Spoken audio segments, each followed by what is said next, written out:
It's midday, well just gone, we've got one can of beer left and the Guild Home Video logo's coming on. Life is good. I'm guessing most people, if you're trying to sync this commentary up with the film, I'm pretty sure you won't see that Guild Home Video logo because and that's the only version. I'm doing this off the VHS, by the way. There's the 21st Century Film Corporation logo just flew off the screen, invaded from Mars style. That's the offshoot of Canon Films for sort of anybody who sort of follows Canon Films, which is basically every commentary we do. Any commentary I kind of do on myself, it's still always Canon or some variation. Yeah, we're doing Death Wish 5 today. The Face of Death. Just title's just coming up there. Another sync point, if you like. Yeah, what's really funny though, because like I say, it's just gone dinner time, and it doesn't normally stop me. I normally drink earlier or later than this, but we've got one can of beer left. But what's kind of crazy, I didn't realise when I got like some cans from the paper shop last night, this can is dented. So this is going to be like a face-off between me and this beer. If like I want to open it because obviously it's got beer in, but I've got a funny feeling I was tempted to open it before the commentary. I thought it was a bit lame. So if I open this beer and it suddenly goes all over me, and I suddenly the commentary just finishes, it's because I've been drowned by a can of beer. What's really funny though about doing like a solo commentary, there's so many different things. It's like the freaking space shuttle launch. I'm sure anybody listening to this commentary who's done commentaries on the South or any kind of channel though, it's really interesting because always really funny that you think, oh yeah, I'll do a quick test, and then you've already done the test kind of thing, and then you do another quick test, and then let's say you make sure your phone's on silent. I've just unplugged the landline phone. Let's say I've got this one beer, checking the volume levels on the TV, make sure the door is open enough for a cat to go in and out if they need to, and then it's just like, oh wow, and then you go for do it, and it's like, usually that the paranoia sets in. Like, I set all this stuff up right, but this is kind of sort of. I'm just checking my levels, talking about being paranoid. It seems like it's very close to sort of going into it's a hot mic, I believe is the technical term. Here we go. Anyway, how can you be a pussy when Charles Bronson is walking to loads of naked women? They always say if you tap a can, it won't go nuts. Here we go. Oh. Well, that was disappointing. Well, not really, because I've been sprayed in the face with beer.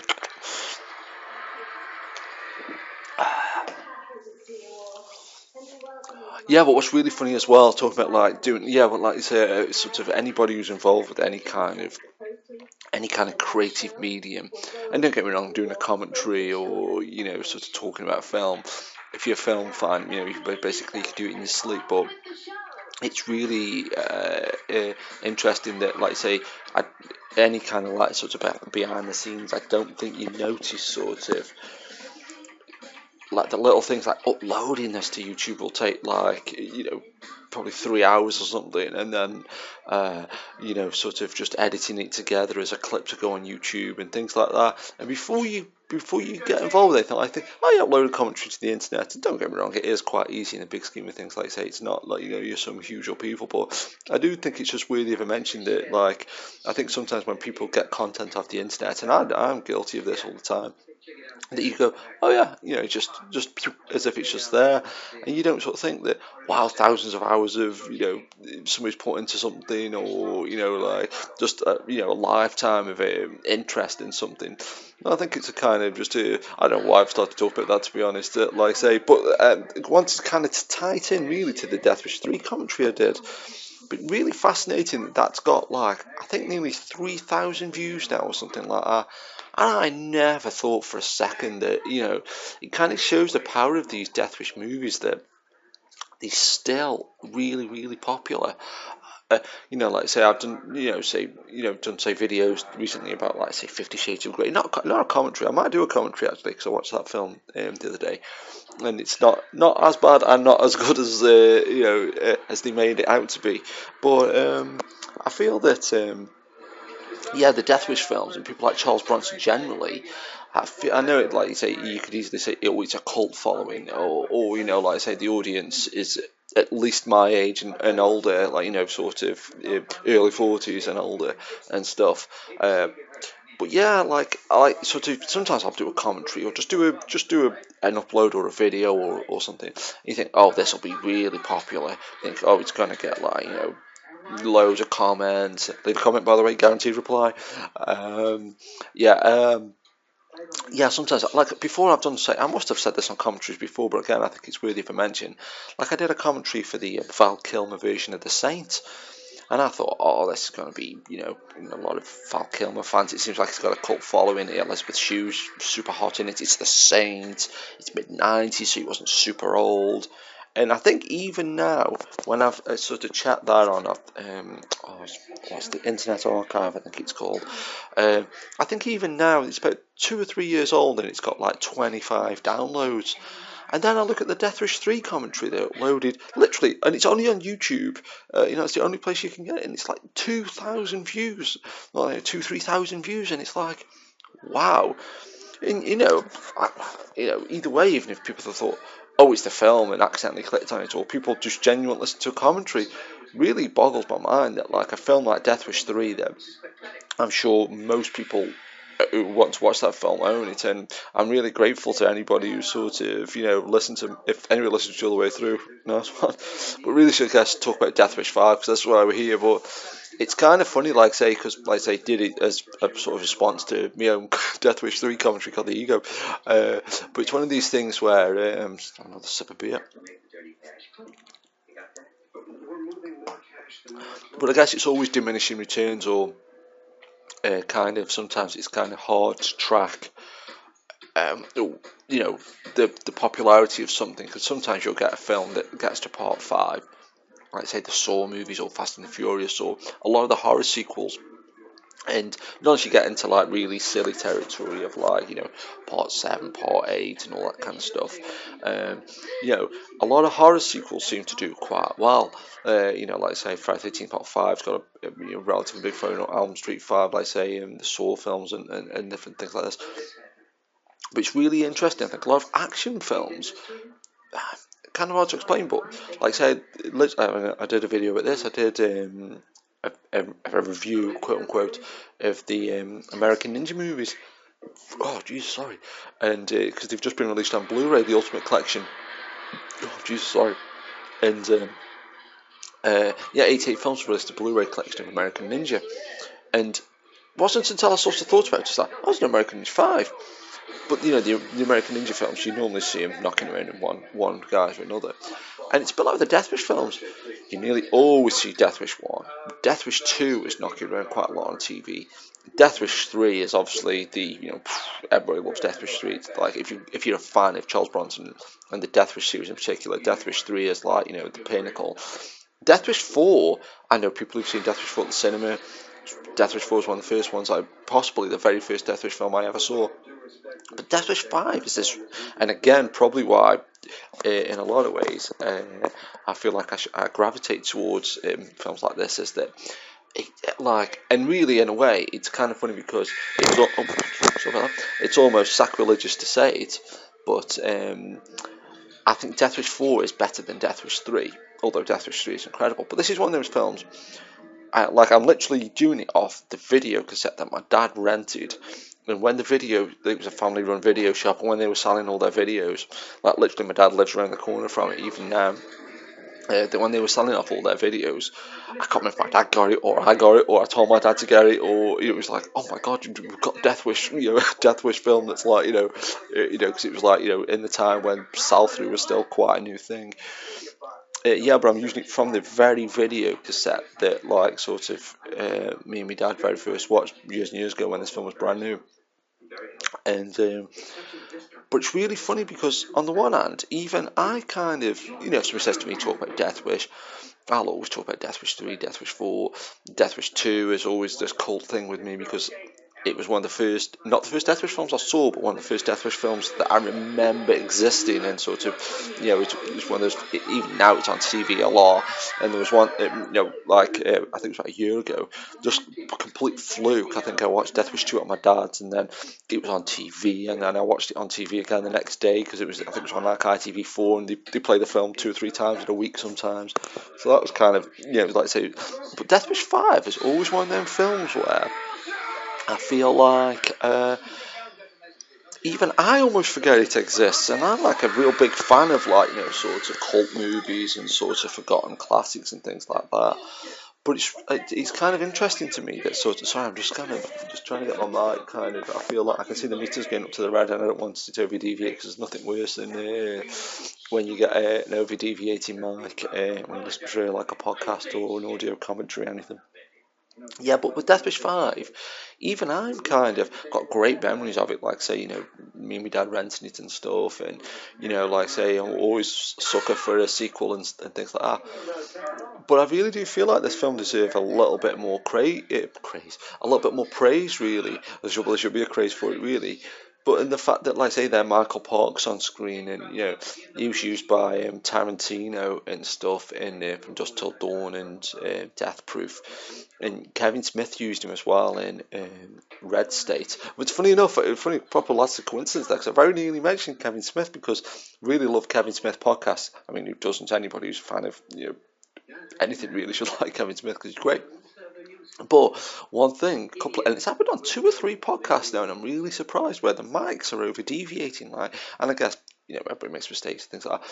But the first couple, it's like, well, that's weird, and then you think, oh, it's usually on the live ones, to be fair. But yeah, it's just kind of weird that I was thinking of Kevin Smith and then of Michael Parks, probably subconsciously. I'm such a sucker for a coincidence. This film's got like Michael Parks in it. The film is traditionally Death Wish, obviously it's vigilante stuff and things like that. But at the same time, it's not just his wife. Well, it is that, but it feels a bit different. And the thing, I must have said this on Death Wish 3, but it's even more worthy of a mention now, is that like when I was a kid, and I like to use the phrase lucky, but it's probably the completely wrong phrase, is that I grew up with older action stars, but didn't think nothing of it at the time. Like when I look at Charles Bronson there, and according to Bronson's Loose, I think it said he was 72. What's funny, I should have wrote down better notes, which is really funny though. It might almost worth taking a picture of, but I've literally got my commentary notes written on the back of a polling card. I went to vote last night, and for some reason they said, we can't shred the polling card, so you'll have to take it with you. And I was like, okay. So, kept the polling satire, don't get into politics. It might be a bit difficult when talking about Death Wish films to not kind of mention politics, but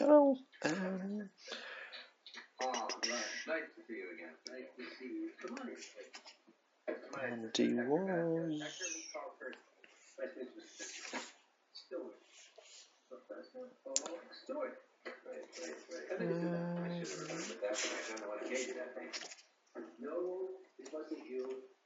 Anyway, I think he was 72 when he made this film. It's a long story short. I say that was pretty exciting. Load it at 30 seconds of dead air. But yeah, like I say, Charles Bronson, like when I look at Charles Bronson there, if he is 72, 72, 73, I think Charles Bronson as well, one of those great actors where it's almost mythical how old he was.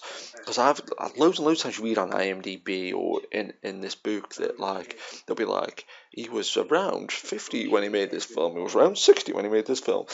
In like I think on all the Death Wish IMDb entries, if you click on the trivia, it always says like he was around 70 when he made this film, and it's like as if nobody knows how old he is.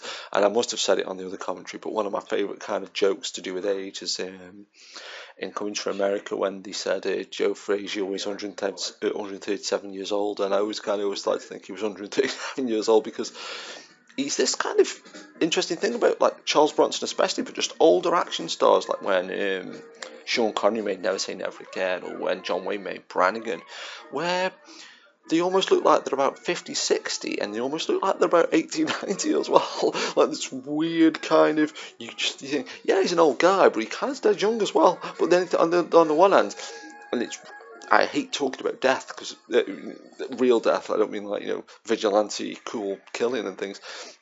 But one of these things where, yeah, sometimes when it's like his last, like this was Charles Bronson's last theatrical release movie, and like I think he made a few bits and pieces after, and then he passed away, unfortunately.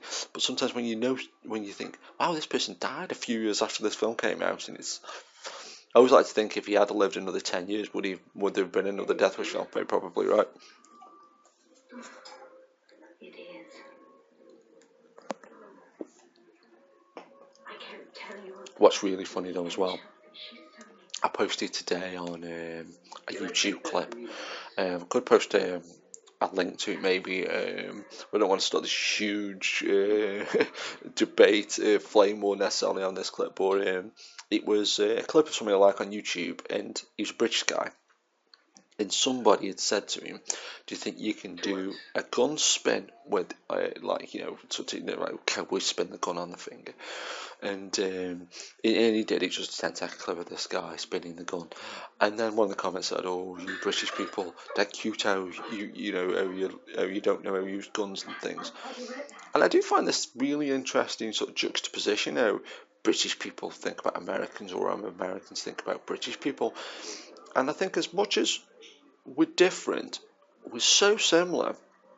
Like I'm not like international sort of man of mystery kind of thing, but like I'm not really well travelled or anything like that. But like sort of thing, one of these things where I love other cultures, and I love kind of cultures that are really sort of peaceful and sort of like really sort of I'm trying to think of the right way of phrasing it, really sort of out there, thinking like kind of peaceman, and think of the universe and karma and all that kind of stuff. I'm tempted to say Buddhist, and I don't know if that's fancy for but yeah, like sort of that kind of hey man, peace. And then again, I love the kind of like I'm a big fan of like NASCAR, and I love it. Like like when I mentioned in this YouTube clip on the comments that I put, like, I mean, I hate saying English because it sounds racist, but I'm English. I was born in England. When I did my work experience at school, I worked at a gunsmith. I brought guns and ammo. The Wildy Magnum, Wildy. I never know how to say it. I many times Wildy. The Wildy Magnum Charles Bronson uses in Death Wish 3 is, oh my god, it's like woo-wee, I'm getting a stiffy, to paraphrase Bill Hicks.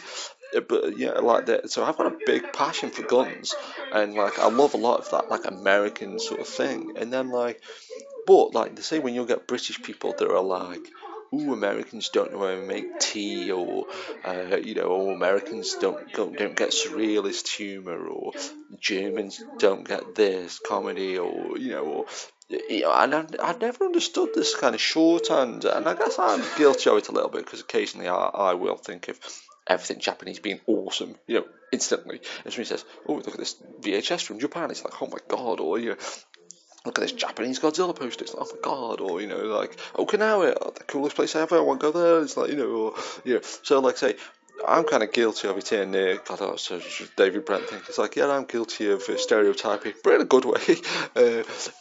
Yeah, so I do find it really fascinating that and you seem to get a lot of British people that do this, and I think it's definitely worthy of mentioning. It's definitely worthy of mentioning on a Death Wish film, that you get a lot of people that would watch this, or maybe if they did a commentary on it, or just if you were talking to them while it was on. Do you ever find men attractive and interested? No,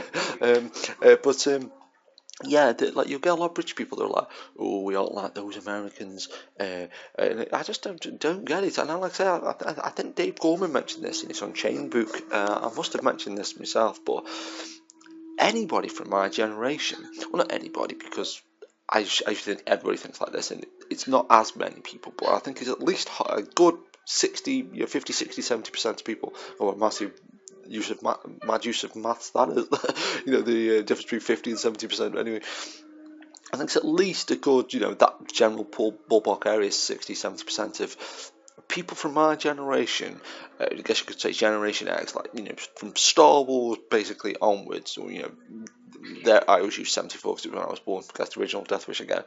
But just say from the mid 70s to, for argument's sake, I think you grew up with so much American culture that, like, I don't necessarily think people from the UK, but people from every other country apart from America, I don't know if it's just because home video was getting more popular, home computers were getting popular, and then as it's just progressed to like multi-channel TV, pay-per-view, and internet, obviously, the world is like, it's a click of a finger, you can contact people, you can see things from other countries.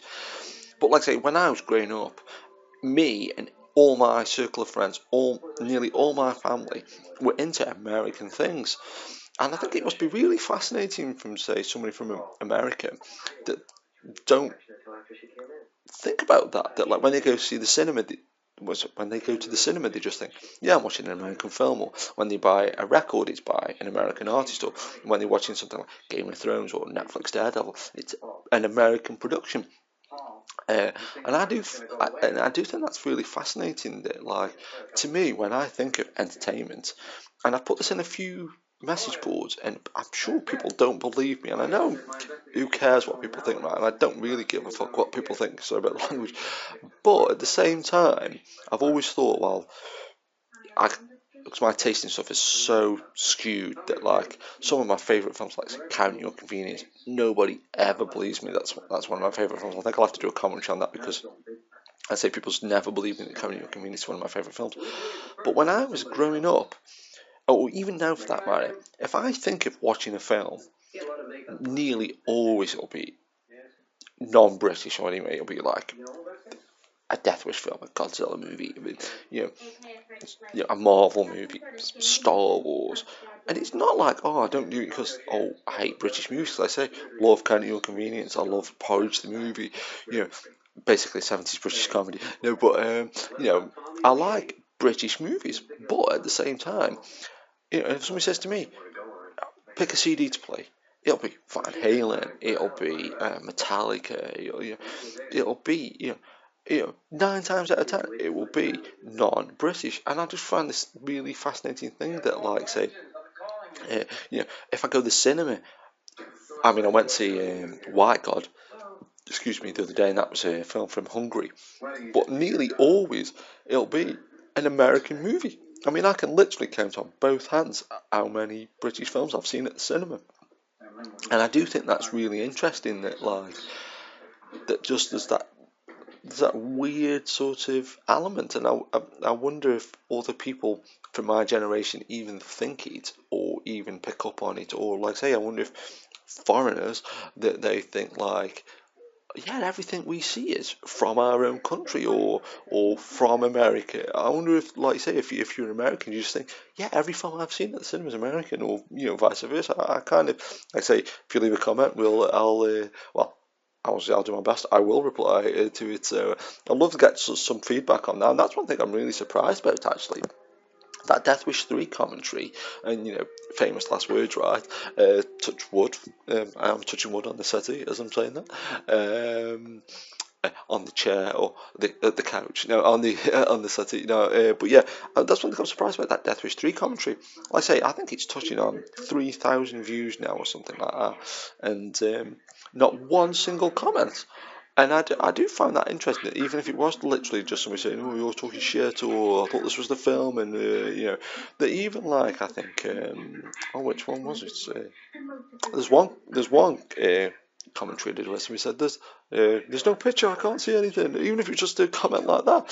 So I'd love to get some comments, like, say, on this, that, if you agree that, like, sort of, if you're surprised that you've seen, like, a lot of American things, or just what you think of, Charles Bronson, and, well, just talk about what I'm talking about. I guess, it's all fun and games at the end of the day. I mean, that's one thing I always think is quite funny, though, as well, about, again, anybody who does a commentary or a blog, or, people like Kevin Smith. And I do think it's funny, though, that, like, I know you'll get trolls, and you'll always get people that are, "Oh, I'm offended," and things like that. But what I always think is really funny is that I normally think I'm super laid back, that, like, sort of, I try not to be sexist, racist, homophobic, and all that kind of, all that stuff, that any, person should be. Who in the right mind wants to be racist, who wants to be xenophobic, who wants to be all these different things. But what's really funny though, anytime I do a commentary or if I especially if I post on a message board, it always comes across as like I'm this like really high strung, like really pissed off guy, and I'm always like, wow, that looks really, when you play it back or you look at something after you've typed, it's like, wow, did I say that? And God, this comes across like a right fucking horse. Maybe I am.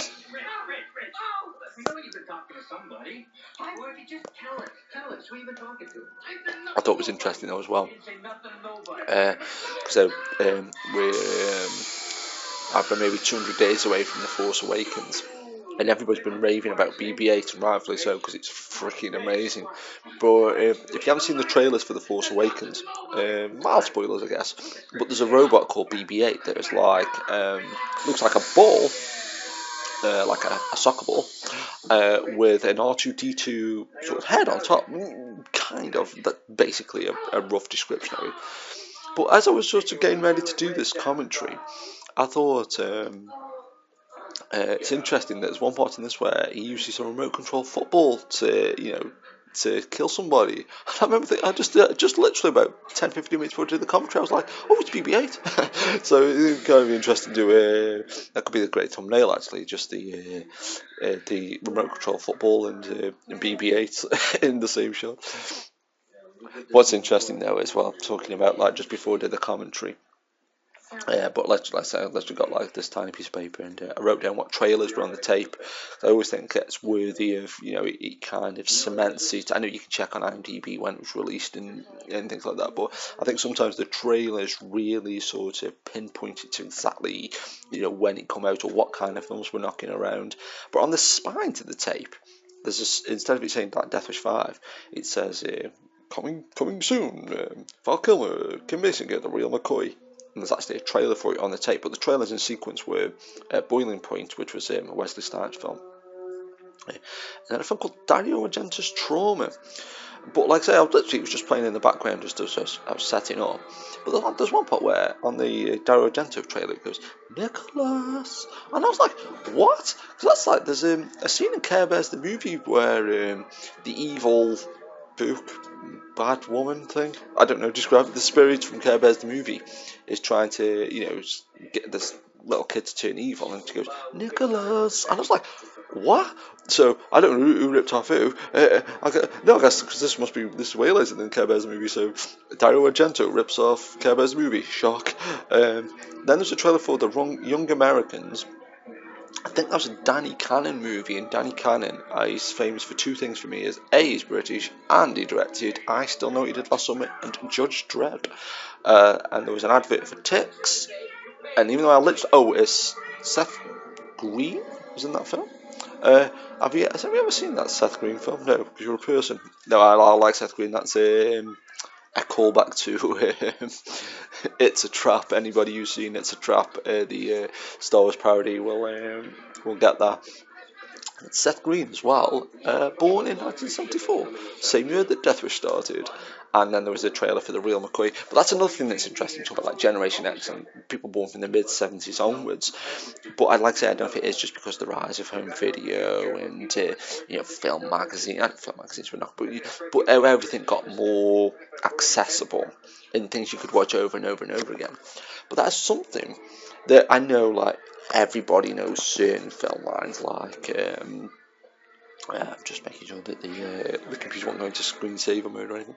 But yeah, I'm sure everybody knows certain films like Frank the Mighty, I Don't Give a Damn, or in the beginning of a Beautiful Friendship, and Just When You Thought You Were Safe, and certain movie lines. I think 99.9% of the people know about. But one thing I have noticed with things like people like Seth Green and Seth MacFarlane, people named Seth, that there's a lot of people there that, and I kind of like it and love it that, like, I don't realise, and I do it a lot, just completely not on purpose.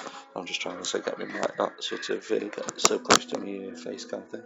But that sort of I'm always kind of, like I say, I know I say this about everything, but I always feel like two sides of a coin where I love film culture. I love how everything nowadays, everybody thinks they're so clever because they know certain film scenes, or they know film labels, or film studios. That's the kind of loops like where in the American Madness was filmed actually.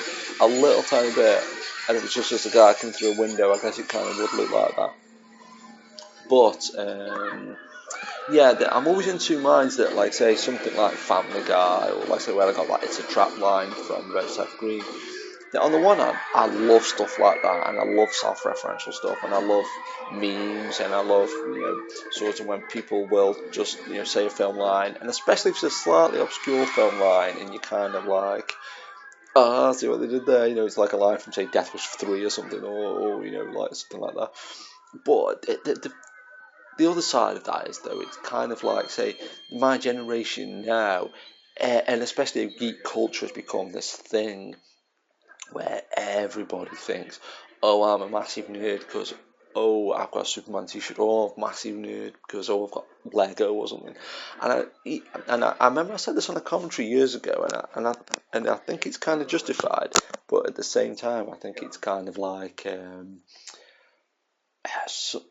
my crazy way of thinking. But I remember when I was in a record store, I noticed all the staff wore Converse trainers, and I'm excuse me, and I'm sure there's like two levels of like geekdom where you'll get people, and I'm not sure people are necessarily faking it, but I think you got people that are like, I guess you could say hipsters, but that's too convenient a term. I think there's genuinely people that would consider themselves to be geeky, and maybe, they would sort of, I don't know, they'll watch a certain film over and over and over again, or they might be into the Big Bang Theory, or for example, because I don't, so I do like the Big Bang Theory, but Big Bang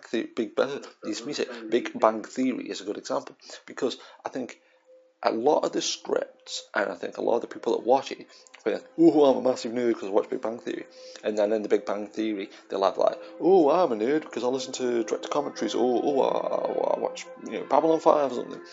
And don't get me wrong, there's more than a grain of truth in that. That's what geeks are like. But I do think it's really funny though. Even now, I'm really. Do you ever find no all the time when I'm trying to, but that's one thing that, like, say, and I was going to say even now, but especially now, that like I can remember when I was growing up at school, if you was a Doctor Who fan, like literally I went to a school with about 1,000 people in it. There's 2 Doctor Who fans. Everybody, even I thought they were, even I thought kind of like, oh, Doctor Who fans, they're a bit geeky. And I did like Doctor Who. I mean, just wants a robot dog and a time traveling phone box, right? But like, there was levels to geekiness, and it's one of those really funny things that like say, more now more than ever, I think it's really interesting if you're talking to somebody, and I've talked to people that I genuinely thought were as geeky as me, and I thought, oh, I'll mention a certain film, or I'll mention, watching the credits or something, and almost on a dime, the person you thought was dead geeky suddenly turns out to be like the most normal person in the world. I haven't got a clue what you're talking about. I'll start talking about like a certain film, who's Arrow films or something, or a certain Blu-ray, or oh, do you like Laserdiscs or whatever? And then it's like you suddenly think, oh no, I'm not. That person isn't as nerdy as me. And that said, sometimes I think I'm not trying to show my Greek Freudian slip to countries and things, but I'm not trying to show my geek culture here. But I think sometimes, I'm a nerd. Grew up watching Star Wars, still buy figures and comics and things like that, and I'm always on the internet, and I'm sitting here recording a commentary for Death Wish 5 off VHS that's going to be uploaded to YouTube. I think I'm pretty geeky. But that said, the few message boards I still post on, or if I do if I go into my local LCS, local comic shop, as I believe the acronym, I suddenly realise that I'm not as geeky as I think I am. That like where I think, oh yeah, I'm a geek, and then all of a sudden some people start talking about the golden age of DC, or a certain comic book artist, or a certain computer game, and they may as well be talking in another language, and I do think that's really interesting now. And it's not a contest at the end of the day. If you watch Star Wars once and enjoyed it, or if you've got some mad theory about some film, but then that's as far as it goes. But then if you're the kind of person like me that watches films every day, or got film posters and all things like that, or if you tweet about it, or like I say, it isn't a contest, but I do just find it genuinely fascinating that there is these different levels of geekdom. Apparently it was filmed in Canada, and I do kind of like that in a way that, like, again, talking about like how there's this culture for like, oh, Canada, it's not like other countries, and it's like I always remember a rock band I like called Sven Gardy were Canadian, and they said people have always say, does it snow all the time? They're like, no. But I kind of like how, on the one hand it's like, oh, these other countries not like those countries. Then you can film a film like this in Canada and everybody just thinks it's New York, or like a Death Wish 3 was filmed in London, and people thought it was New York still. Hector, I'm not going to take no for an answer. You're staying for dinner. You are. What's really funny, I wouldn't have picked up on it before, but like how that kitchen's got like that heat vent in the middle of the room. I actually talk about the film for 5 minutes. But at the time, like, I'm surprised I didn't make more of it, but now because there's so many home makeover shows and sort of things like that, that I can't help thinking now that, yeah, the people do have kitchens like that. No, really. I have no idea who it is. I have no idea who it is. I know it. It's your friend Marilyn. You like her. What's always really interesting though as well with me, because like I'm so, again, sometimes I think, yeah, I'm hip to this groove daddy-o and I think I'm cool and stuff. I don't actually have to think I'm cool, but sometimes I think, yeah, I'm sort of down with the kids kind of thing. And then other times though, I'm so kind of stuck in my ways and sort of old, kind of almost deliberately old-fashioned, but like, well, not deliberately, but like, I can't help it sometimes. But when I look at that kitchen, I'm so used to kitchens being a certain way and dead tiny, and just having like a cooker and a cupboard and things like that. That it's like, to me that kitchen may as well be from Buck Rogers or something like that. And I know people that know me think it's kind of was like a running joke, but I went in somebody's house once where, of course I say they were posh, but to me it was posh, and I was using the taps, and the tap was like this little joystick. I was like, oh my god, Buck Rogers taps, this is awesome. So it's like with me, I am getting out of it a little bit, but like saying one of these things where it's kind of like like say with me, anything that's basically not from 1985 onwards is like the coolest, poshest, most high tech thing ever. Like I was literally one of the last people to get a VHS video. Literally one of the last people to get a teletext tele. Remember that? One of the last people to get a mobile phone internet. So like again, I'm always so far behind everybody that like these Buck Rogers taps, probably everybody's got them, and I'm just like, oh, what's this? This is incredible.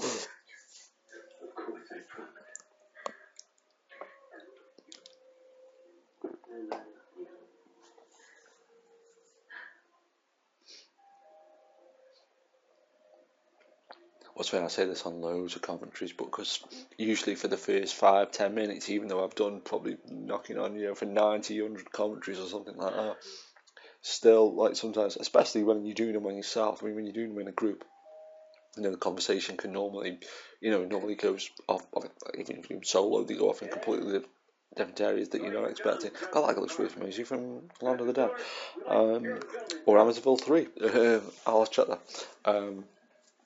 Yeah, but like I always think it's funny when you're doing a commentary, and I think especially on yourself, I normally try and bed the commentary in by like you saying what the film is or what my sort of take on it's going to be or why I'm doing the commentary, and then I won't realise for the first 5-10 minutes, especially if it's a film I've never seen before, I'll be like, I have no idea what this film is about. But what's really funny is because I didn't watch this film before doing the commentary, and I haven't seen it probably for at least a year, maybe 2 or 3 years. I think the last time I watched it was on ITV4, so whenever that was. It's a UK film channel, obviously, but it's a UK film channel. So it's like one of those things where we're 39 minutes into it, and it's like one of these things where it's kind of like, what's really funny because the video counter is just I think just a few seconds in front, so it's kind of like it went to 39 before the podcasting software commentary did.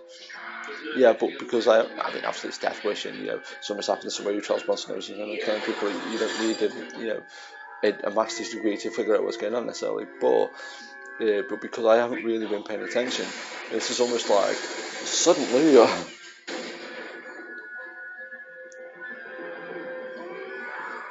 There's some good shots there, like sort of, that shot of the gun there. It's almost like a sort of first-person shooter or whatever. And the way he did the phase, you saw it flying towards the camera. Oh, sorry. I was thinking, because the last couple of commentaries, like say I'm drinking like a coffee or something, and it's making me burp load. At least this time it's a beer, but even so, apologise.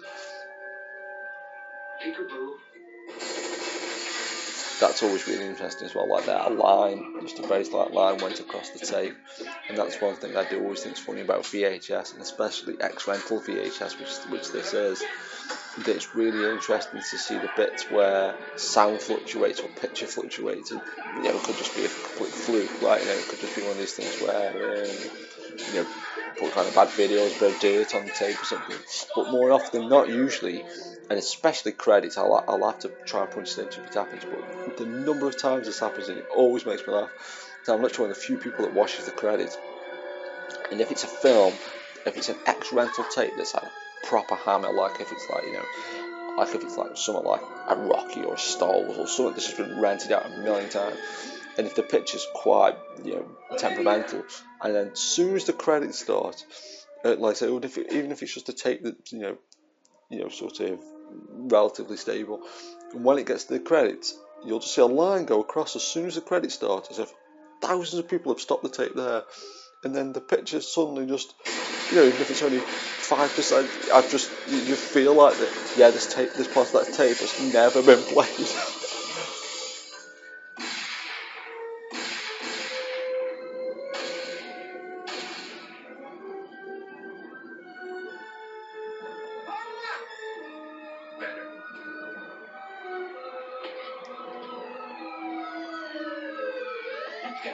What's always really interesting though, because that's like say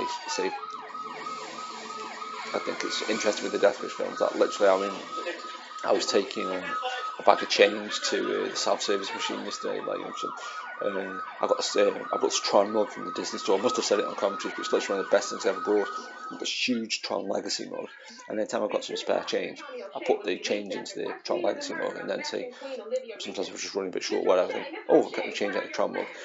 And I like going to the self-service machines because you can just drop money in. You don't have to let some poor cashier count 2p's out for 3 hours.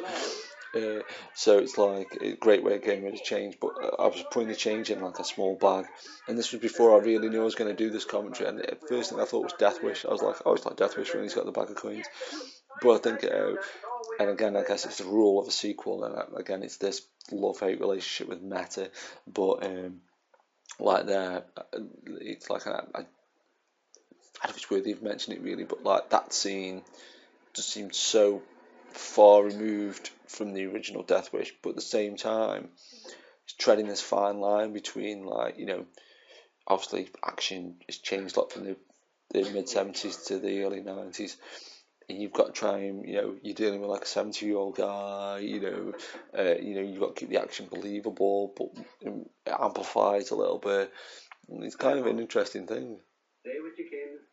I do kind of though as well, and especially once you know the history of a film or any behind the scenes. But I do kind of feel sorry for Charles Bronson. Obviously he's passed away now and things, but things like that. But just even in retrospect or retroactively, just thinking about it, that you think that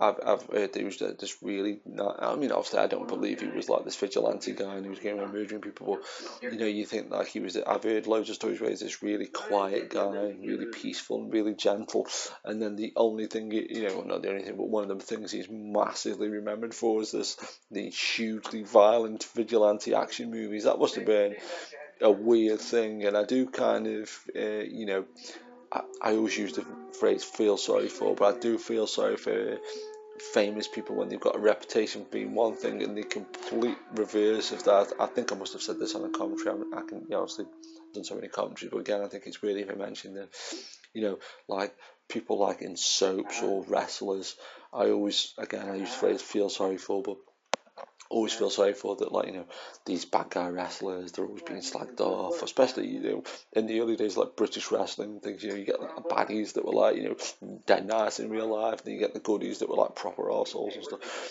And like soap opera actors, I feel really sorry for that like sort of, you know, you play an arsehole in a soap and everybody is like, ooh, you're nasty, and then in real life you're like, no, I'm a nice guy.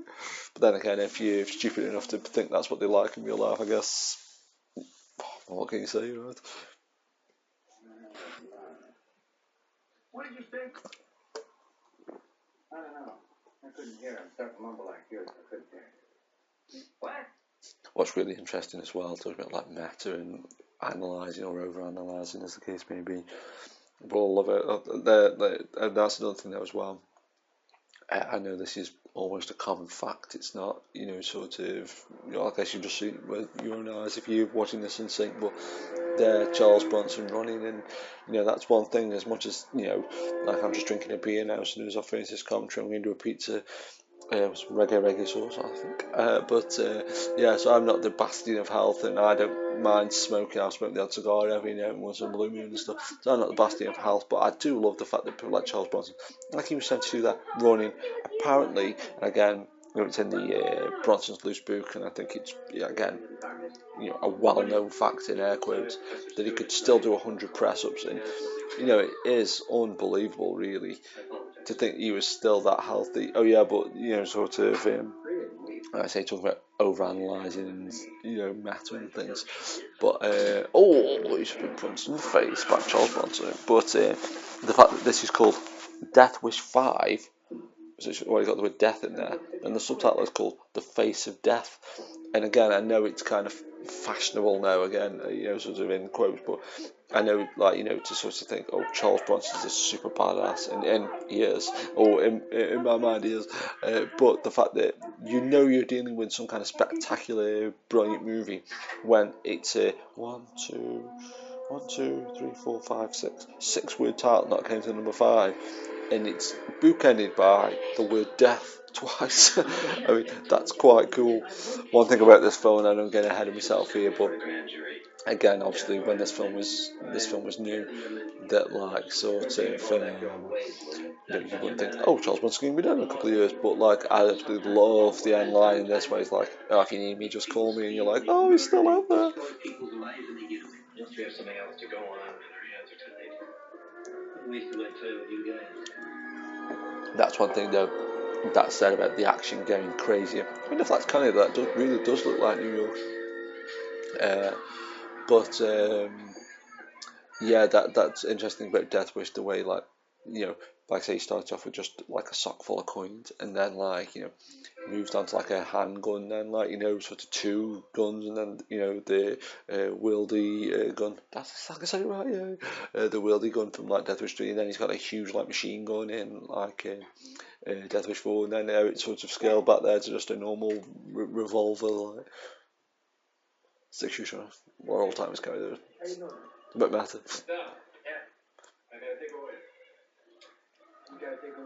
I do kind of like that. There's something kind of funny about that. Like, again, this is this tightrope thing that I think they got really right in this film for the most part. That like they're always hiding behind that newspaper. That's like that quite.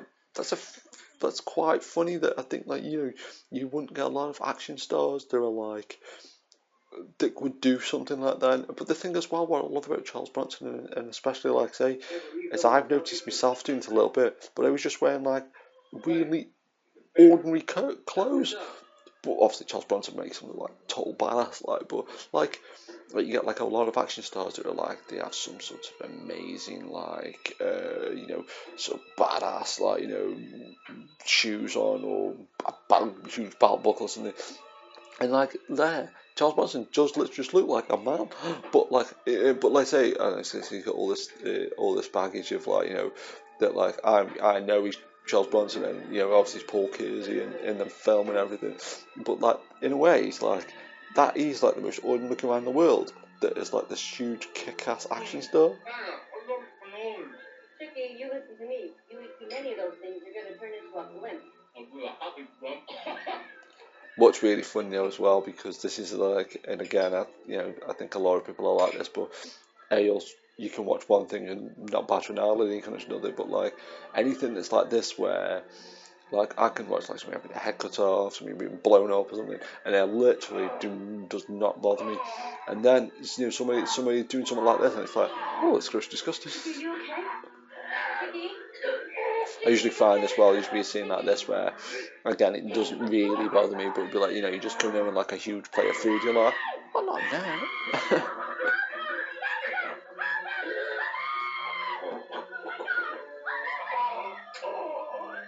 Oh, there's a payphone in the background, yay. It's funny, I think, if I remember correctly, the payphone count in Death Wish 3 was 3. And this film, I don't know if does anybody use the phone yet?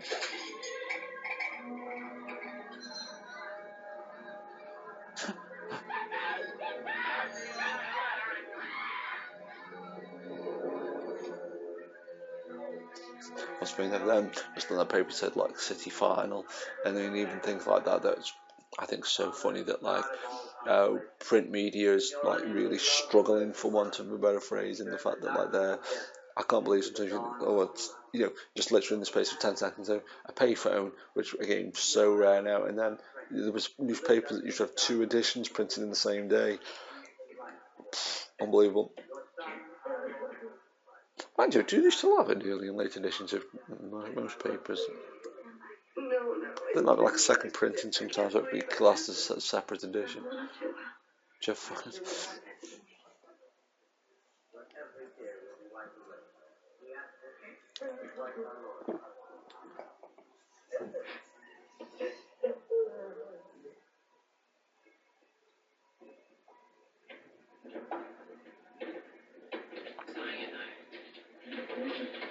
Having a clue. Everybody's going to ball games together doesn't make any sense. What's always interesting as well, because like cyanide, I always like when people go, the author's really disgusting, and go, oh, it's natural, do a massive fart or something, and then but they go, oh, it's natural, it's like cyanide, yeah, that's natural, and look, that's nice that they go to the what's I think it is, I may have made that up.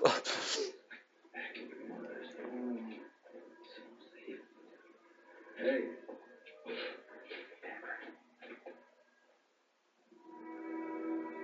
It's a cool building. I mean, I think that's the thing as well. I think that says something like, I think this is the one where BB-8 goes over the fence.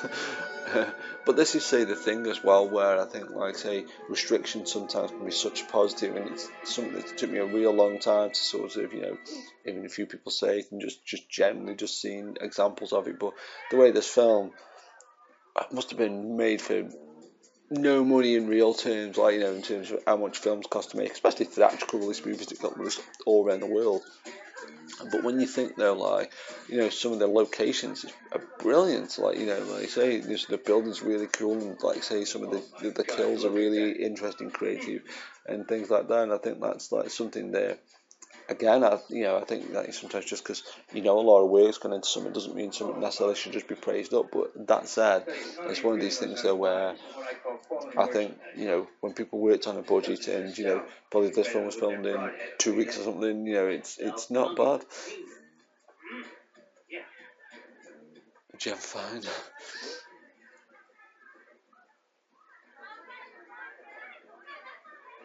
I mean, that's one quite clever thing as well, that like say I think sometimes some films really struggle with sort of Jeff Fine, but I think sometimes some films like say some Friday the 13th films or some horror films, they'll have like sexy ladies in, and it feels real proper shoehorned in there. But this film's got like loads of large-breasted women in there, and it's like because it's set around like the fashion business, it's like, well, yeah, of course there's going to be sexy women they're in the fashion industry.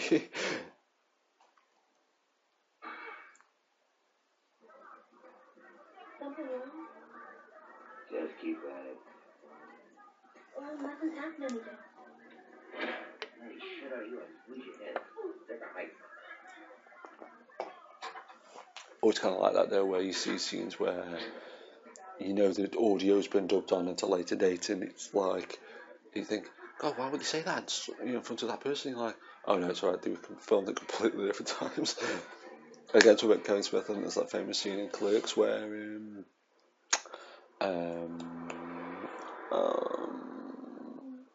where he's ordering all the porn titles, and there's like a little kid there, and you're like, God, and he's like, oh no, just there was no, they were just like just miming into a phone or whatever.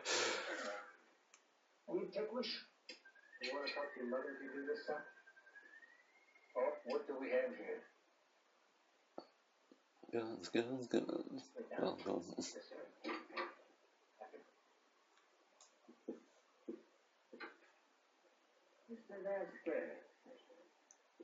But it's interesting because that Michael Parker's in Kevin Smith film Tusk, and that looks really good.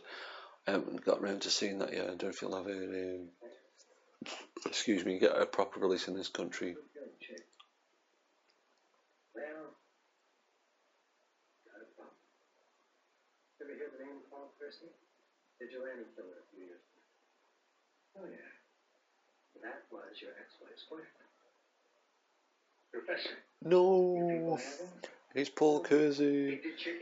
But even that though, that's one thing that again, and it's I think why I really struggle with say continuing dramas, because once you go 2 or 3 episodes in, and as much as I love it in say Friday the 13th or something, that you can't kill Jason, he keeps coming back. You can slice his head off, you can freeze him, you can send him into space or something, and he always comes back, or Michael Myers or Freddy or whatever. But in a film like this that is quote unquote realistic or set in the real world, I kind of love how like someone like Paul Kersey, how he's this vigilante, and his reputation so precedes him, and everybody knows who he is, or they got like an inkling, or but at the same time he's just like a normal guy that's walking around. He's not like in jail, or he's not like and it's kind of like I think that's what's really. Again, I think for the most part, I think the Deathwish films got it right. I think they changed it up a little bit, and the character did evolve. And like I say, some of the kills in this are very, very clever. And like I say, I think they tailored it very well to like the budget and the age of the star and everything. But at the same time, I think. And again, like I said before, I must have said it on the call. Oh, it's a Christmas movie, yay! It's ticking all the boxes. I'd say I wonder because I put a list up the other day of 10 things that instantly make a film better. I wonder how many of these things have been in this film. None of it. I was like smoking, payphones. Oh, there's a payphone we didn't get used. Oh, there you go, remote control phone. But it's just really funny about this though, because again, obviously, the budget for this film must be, again, low. In obviously, I think probably 10 million or something, but for a Deathwish film, super cheap. 90s Deathwish movie. But that said, it's like with something like that, you're thinking, do they really exist? It's so amazing. But well, so Thomas the Tank Engine, that's pretty funny. Birthday present? A treat for someone special. Boom. Like, no pun intended. Yeah, but it's like there, and again, no disrespect to the BB-8 guys, because that BB-8 robot is one of the coolest things that I've ever seen. Do you ever find women getting out of cars attractive? Like it literally is one of the coolest things ever. But then when you see like a remote control football that's in like a low budget exploitation movie, you're like, maybe it's not as impressive as I first thought. Although it is, don't get me wrong.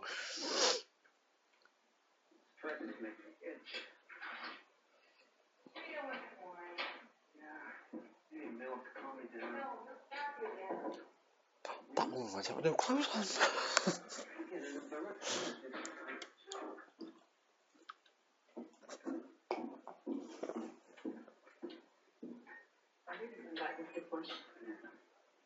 Calm down. Sounds like Tommy. The guy's got a Bob Morton's house from Robocop. He's got a couple of guns, a couple of goons, he's gonna be safe. What's always really funny though as well, because to me like 90s stuff, and I must have said this on commentaries, but I think it's interesting because, like I say, growing up in the 70s and 80s, that I think sometimes, especially 70s things, but even like 80s stuff, sometimes you can watch things from the 80s and they seem so old-fashioned now. But like I think of this as again, obviously, it's not recent by any stretch of the imagination. I think I'd only left school by about 2 years, or something. What year is it? 1993, so I'd left school about 3 years. And Jeff fine. Sorry for saying that, I can't help myself. Yeah, this is not new by any stretch of the imagination. It's obviously, it's knocking on a bit now. But like, seeing that like reel to reel thing there, or that let's say that payphone, it's like, wow.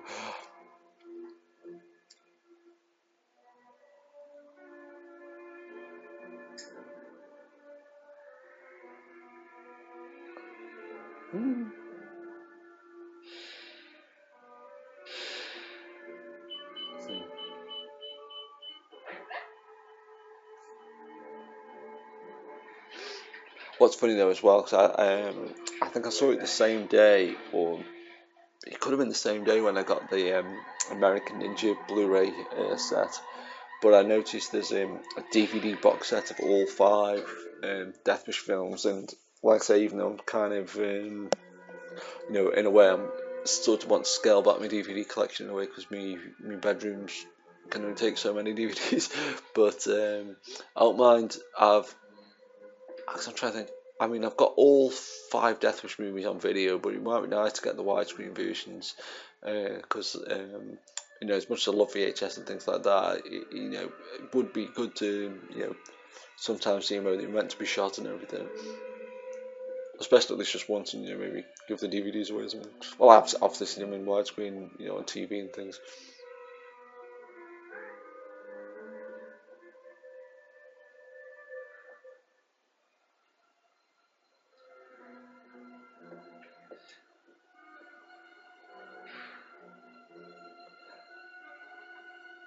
I really had an explosion in there.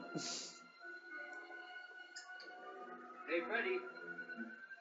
Let's take care of your dandruff problem for you.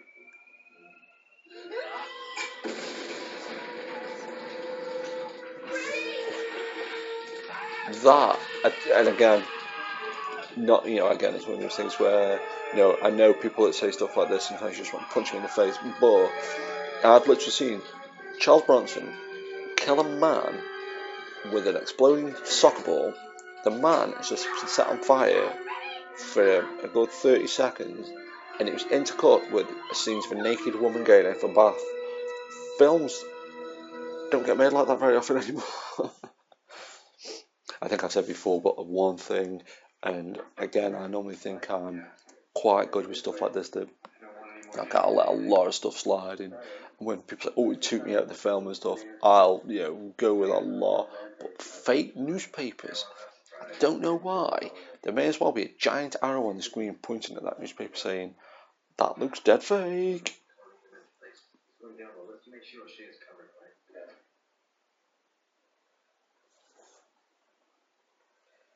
Do you want to get that?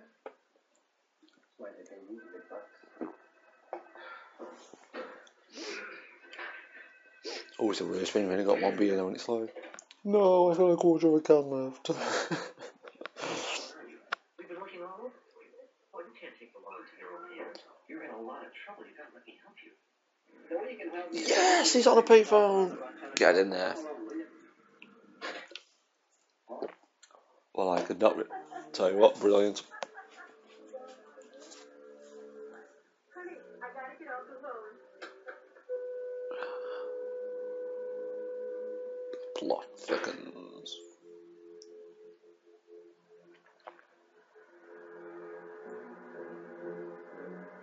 Music was a bit gremlins then. Actually, that's one thing, talking about the music, and again, sort of the evolution of the Deathwish series, the way like it starts off with the great Herbie Hancock score, and then you've got like the Jimmy Page stuff and things like that from like 2 and 3.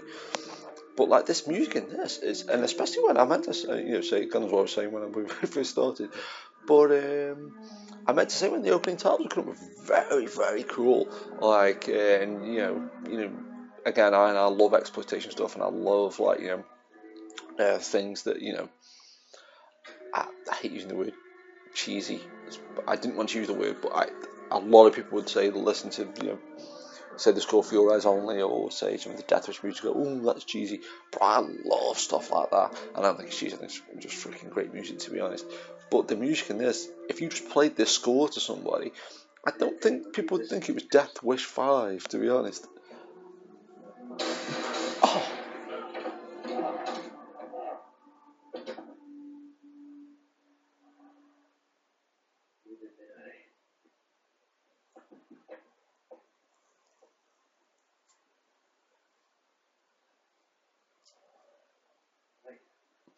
it is interesting though as well, and I've noticed a few people do this though, where you'll do a commentary and then you'll suddenly just sort of like say, and I know I'm terrible for it, and I know I've mentioned it already, but like for the first 10-15 minutes I'll just be talking about God knows what, and then like you suddenly just you suddenly feel yourself suddenly getting into the film. You're like, oh yeah. I've no appeal. I'm surprised that wasn't the tagline, to be honest. Scared? What are you gonna do? I do find it really fascinating though, and I know I've said it before. I think even on this commentary, but just generally like on other commentaries. But like, I'm amazed how people age differently. I know movie stars sort of, obviously them fancy Hollywood movie stars and everything, but to think he was 70, 72, 73 when he made this film, that's insane. It really is. Oh, that was one thing as well. I don't know if I mentioned it on. I think I did mention it on the Death Wish 3 commentary, but again, I think it's maybe worth a little just quick mention there.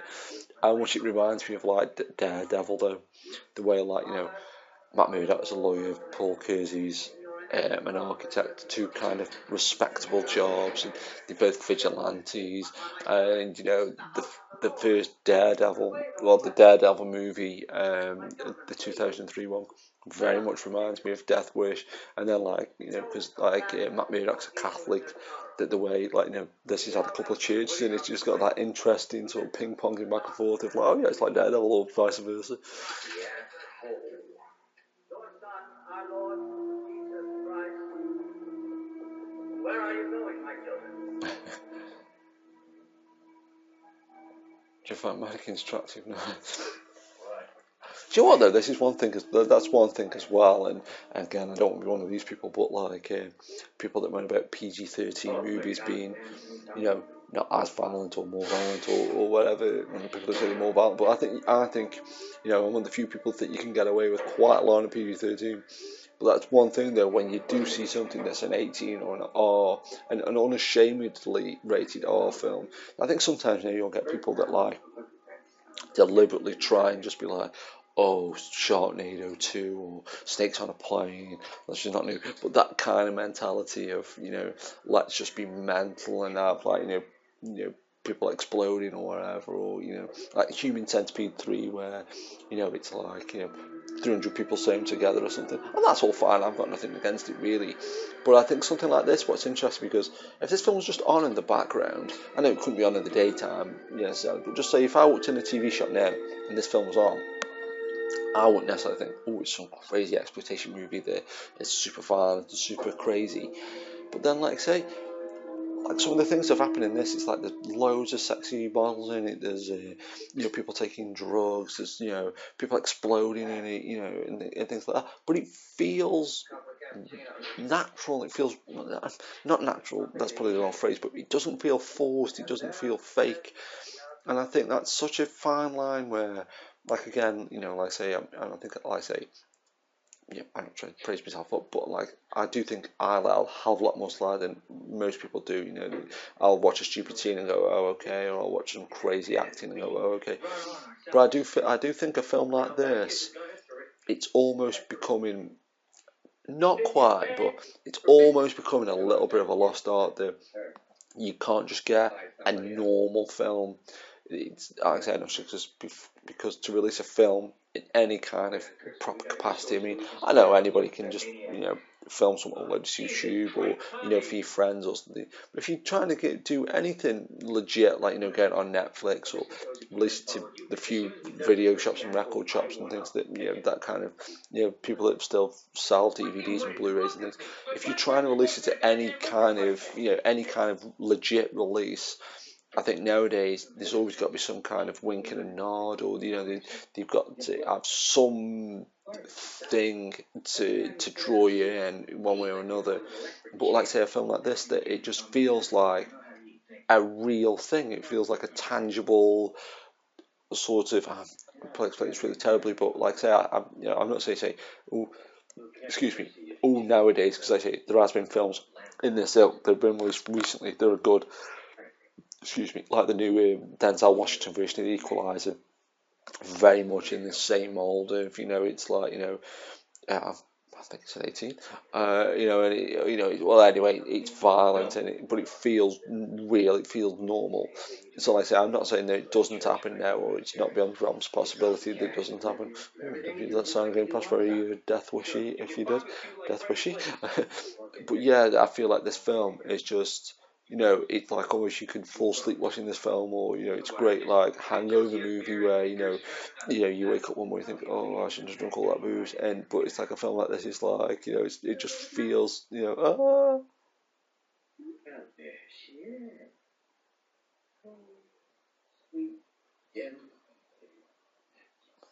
Anyway, were they the thing that killed the other guy?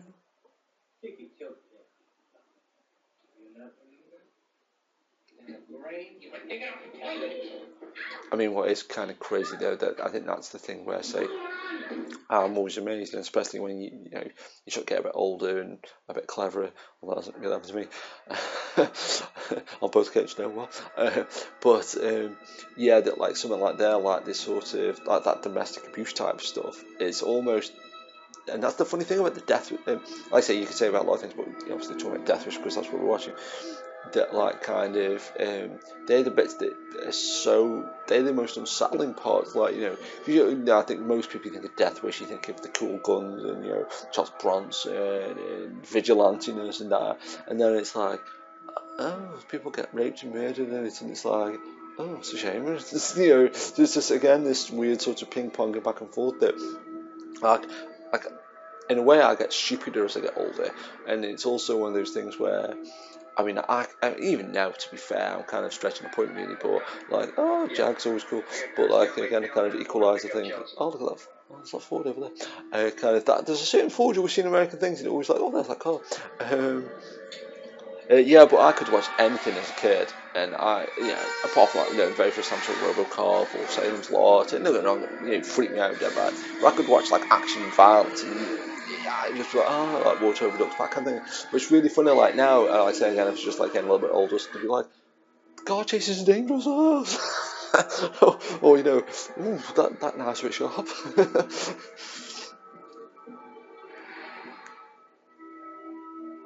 Nice filming location for this video, actually. Anybody in Canada, feel feel free. You'll get one viewer anyway if I see it. If I see it there, I'll click on it.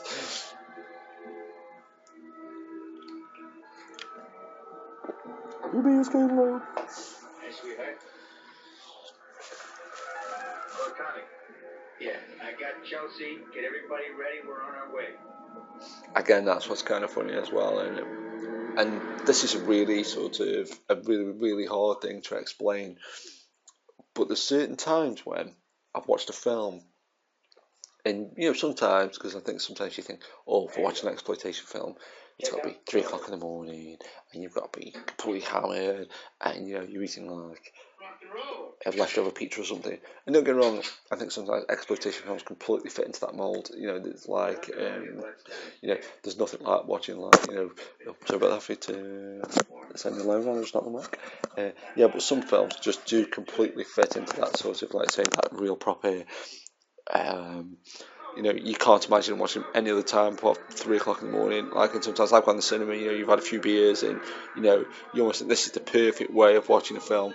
But I think sometimes, though, because like I say, I'm just literally watching this, it's like, close to 1:30 in the afternoon, I've got like a beer, and especially like, say, I think you're obviously biased films you grew up with and things like that. But I almost feel like there's almost like something like this, talk about things like karma and like Buddhism and things like that.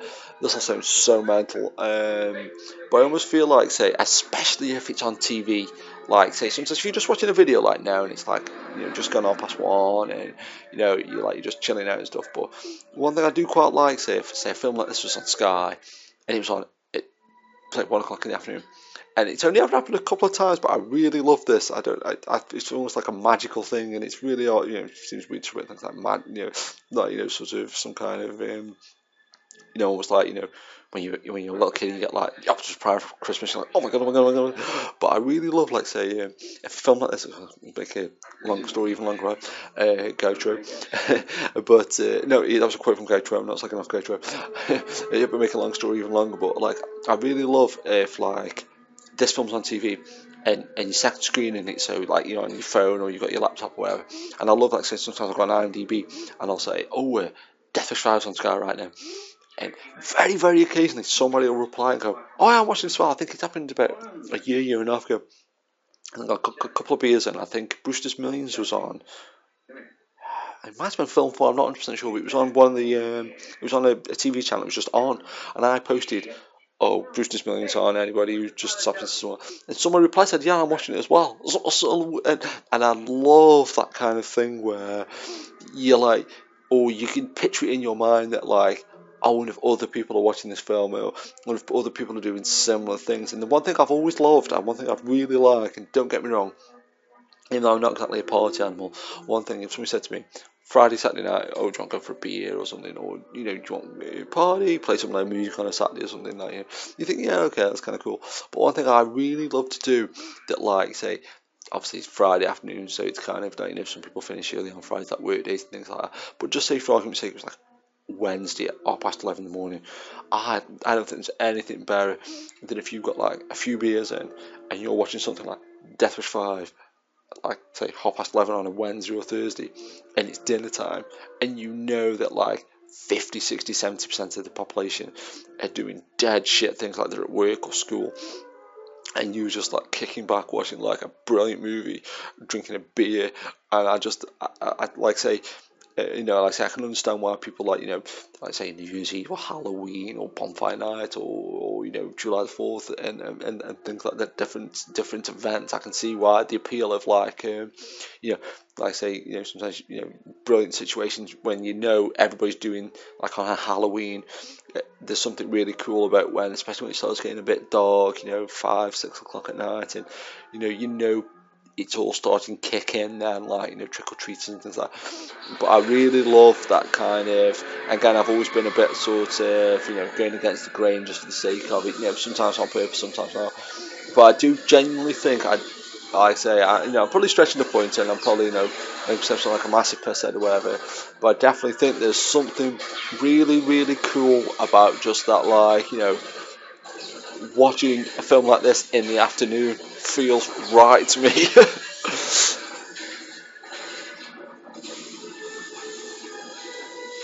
If anybody understood that last 5 minutes, please leave a comment or write a postcard. Sealed in envelope. It's a nice cultural reference there.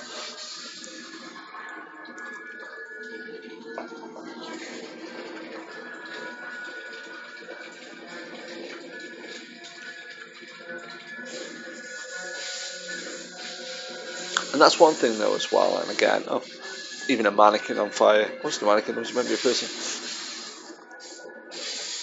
I thought it just went widescreen for a second. I think it's, I don't know if it just went widescreen or it was a shot of like a girder just covering up a little bit of the screen. It'd be interesting in the comparison shot for that.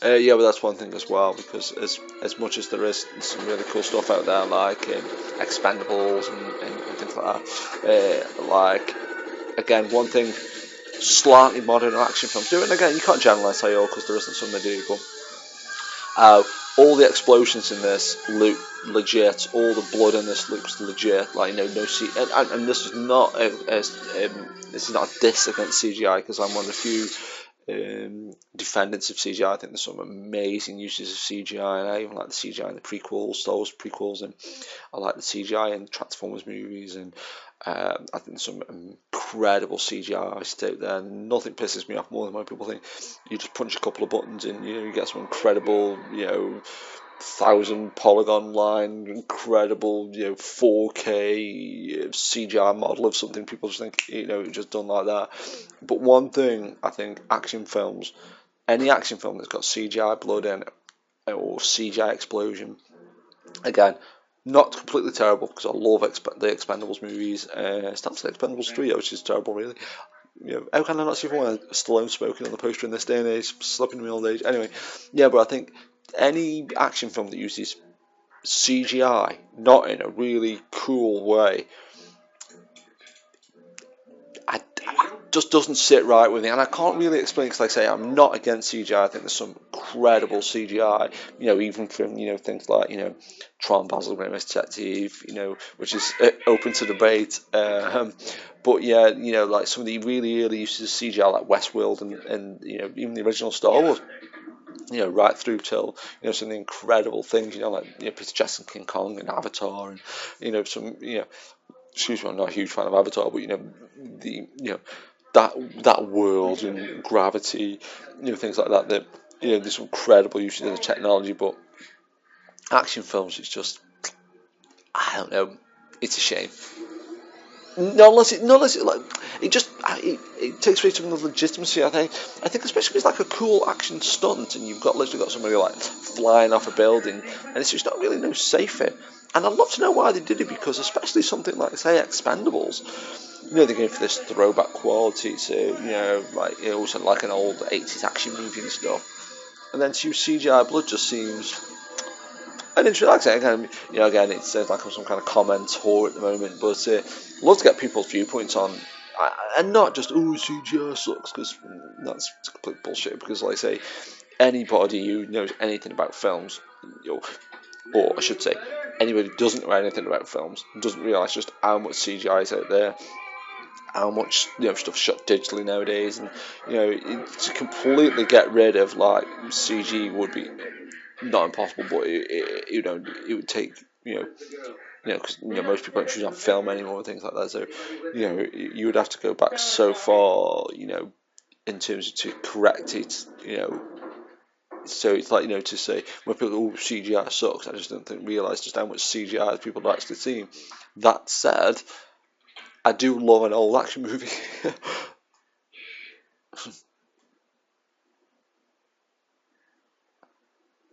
But again, it's like little moments like that where, again, I don't know if it was a deliberate choice that they wanted just to go away from the original Death Wish films, or like say tailoring to Charles Bronson's age, but like wrapping a guy up in like cling film and boom, sticking him on like a dry cleaning thing.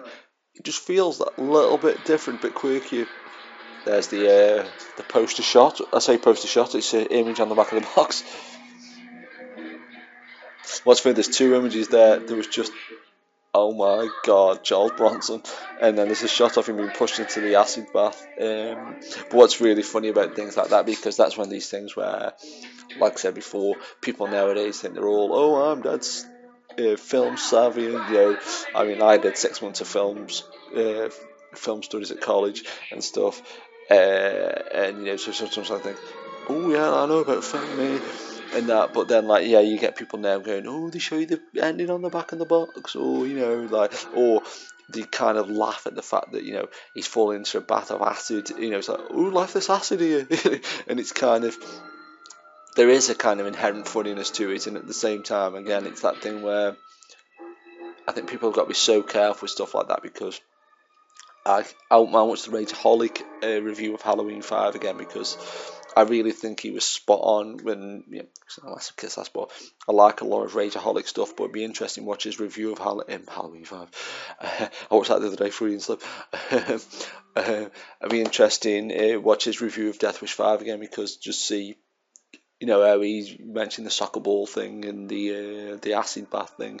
What's interesting as well, because I've just done get Rocky 5 on VHS, so it could actually be kind of funny, just do a series of part 5s. I love Friday 13th. Actually, it could be quite funny. I'll do a series of Friday 13th part 5, Halloween 5, Rocky 5. One thing very slight change of subject.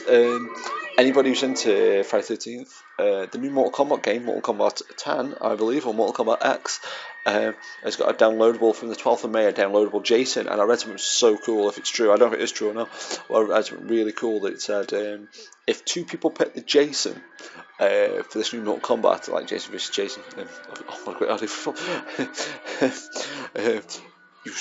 somebody will be Jason with the red lines on his hockey mask, and somebody will have Jason with a blue hockey mask from 13th Part 5. I thought it was such a great. If that's true, I've shit on beat 'em ups. I can't wait to get it just for that one, element of just playing as Jason. Two Jasons.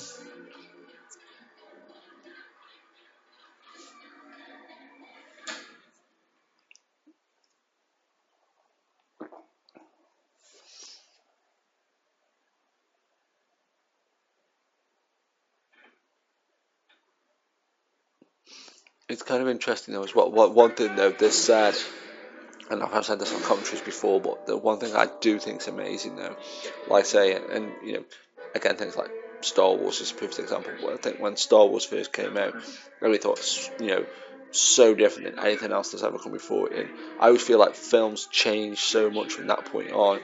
But I'm really always amazed at a lot of films from the 80s, a lot of films from the 90s, a lot of films from the 2000s. That at the time were like revolutionary. You're like, oh my god, this film is like so pushing the boundaries and so fast editing, and the music's crazy and it's really out there kind of thing. And then when I'm saying about, I know you wouldn't necessarily get it on normal TV, but any kind of like encrypted TV or multi-channel TV or pay-per-view on Netflix and things like that, like say maybe not something like Death Wish 5, but you'll get a film that say on in the daytime that at the time was pushing the boundaries in so many ways, even just stylistic, like editing or music and things. And now you can watch them with an old age pension or something, or like with your parents or your grandparents or something, and you're like, I can't believe this film was like at the time so sort of intense and so crazy, and that's not counting anything like bad language or violence or anything like that. And then it's like no. Well, funny case in point, it was Orson Welles' 100th birthday yesterday, or it would have been if he was still alive. Ignorant, eh? No, I'll just be daft. No, but it would have been Orson Welles' 100th birthday, and I wanted to watch Transformers the movie, and me with my crazy VHS addiction, I thought, well, the very first blank tape I ever had, it got Transformers the movie on. Recorded, full enough, around about 93 off Sky, and so I thought, oh, a great excuse, to celebrate Orson Welles, watch Transformers the movie. And after it finished, I just thought, oh, I'll let the tape play and see what was on there, and it was like say stuff recorded from mid 90s. The thing after Transformers the movie was this documentary about censorship. And it was really funny because anybody who doesn't know the history, in the UK, we had the craziest censorship laws, James Furman, BBFC, so much stuff got banned, completely banned outright, like Texas Chainsaw Massacre, The Exorcist, and things got withdrawn, Clockwork Orange got withdrawn, Last Stand in Kubrick, you couldn't use nunchucks in Enter the Dragon, you couldn't use headbutts, you couldn't use the word ninja, so many things. We had this weird ass censorship, I'm surprised we saw anything. But yes, a little bit of backstory, but anyway, this documentary about censorship in the UK is really funny because they were talking about like all these films that were still really contentious even in the mid-90s, and it was like Natural Born Killers, Texas Chainsaw Massacre, Straw Dogs, Anna Corrida in the Realm of the Senses, and Manuel, I think, and maybe another one. Anyway, there's about 4 or 5 films that they were talking about, saying, can't believe these films are banned, and they're saying these films are banned, they'll never be on TV, you won't be able to get them, you're not even on. Oh, here we go. Oh, yes. So yeah, in the movie, right? But this documentary about Yale Golden. Oh, who's that? And are they still making movies? This documentary about censorship, and at the time, I'm pretty sure all these films were banned in the UK, at very least on home video, and maybe most of them at the cinema. And then I was thinking, wow, the difference a few years made there.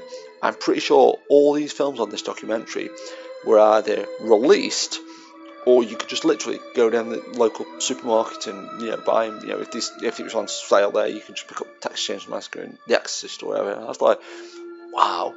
And I think that's what's really interesting. That, like, say, I've never got to the point where, I'm not sure what the Barbara Gordon.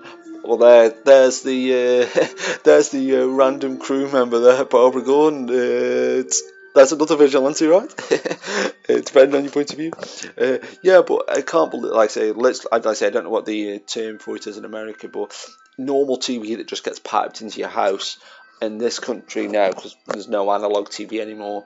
Basically, it's called free viewing. It just gets pumped into your house, like, you just switch your TV in and plug in an aerial, and you've got TV, basically. And I've never got to the point where you just put free view on, or if it's called basic cable in America. I've never got to that point where you just you see Death Wish 3 or 4 on at 2 o'clock in the afternoon. But it's fascinating to think that, like, you can maybe put multi-channel TV on and see something like this on there. Like I say, I think it's for the better, really. So, treat adults like adults, right? But yeah, God, Death Wish 5. I say I'm, probably made it up talk very scene specific as I'd probably like to be, but hopefully, people enjoyed this commentary. If it, I say famous last words, right? But if it takes off as well as the last commentary did, that'd be really cool. I know I've said it 10 times already, but if you want me to do another Death Wish film, or any film for that matter, so I say somebody mentioned ages ago about doing the Hunger Games. I'll have to, I can't remember which one it was. It was one of the Hunger Games. Well, I have to get around to that. I can do some viewer requests, listener requests. I don't know. But Betty's Revenge. What the hell's that? Mr. Bronson special gym equipment supplied by.